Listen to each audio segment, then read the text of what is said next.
In today's video, I'm going to teach you how to create realistic skin material using Blender's shader nodes.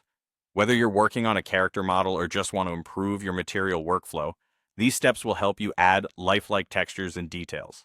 First, let's talk about setting up the principled BSDF shader, which forms the foundation of your skin material. You'll want to start by adding a principled BSDF shader to your material. This node will give you access to various physical properties like roughness and specularity that help make materials appear more realistic. Set the base color to match the general tone you want for the skin. This creates the basic layer upon which we'll build more complexity. Next, adding skin tone variation is crucial for achieving realism. This is where a noise texture node comes in handy. Follow this up by adding a color ramp node.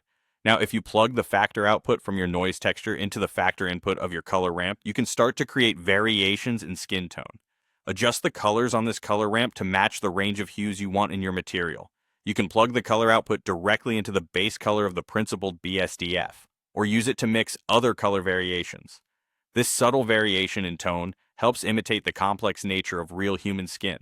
Moving forward, let's create some surface detail, like pores and wrinkles. Add another noise texture node to your setup. Then bring in a bump node.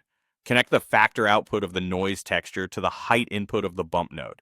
This step is key to creating realistic surface depth. Next, you'll want to plug the normal output of the bump node into the normal input of the principled BSDF, which will apply the bump effect to your material. Take a moment to adjust the scale, detail, and roughness settings on the noise texture, along with the strength on the bump node, as these will control the size and intensity of the pores. Now, to add more realism, incorporate some surface imperfections. You can search for free texture maps that include details like scratches or smudges. Once you have these, add an image texture node and load your imperfection map. Then plug the color output of the image texture into the roughness input of the principled BSDF.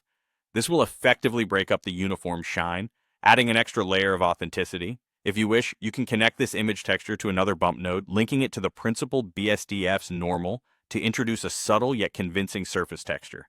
For those looking for an advanced touch, you can create a universal controller. This makes the shader setup more convenient and efficient to manage. Add a group input node and a group output node.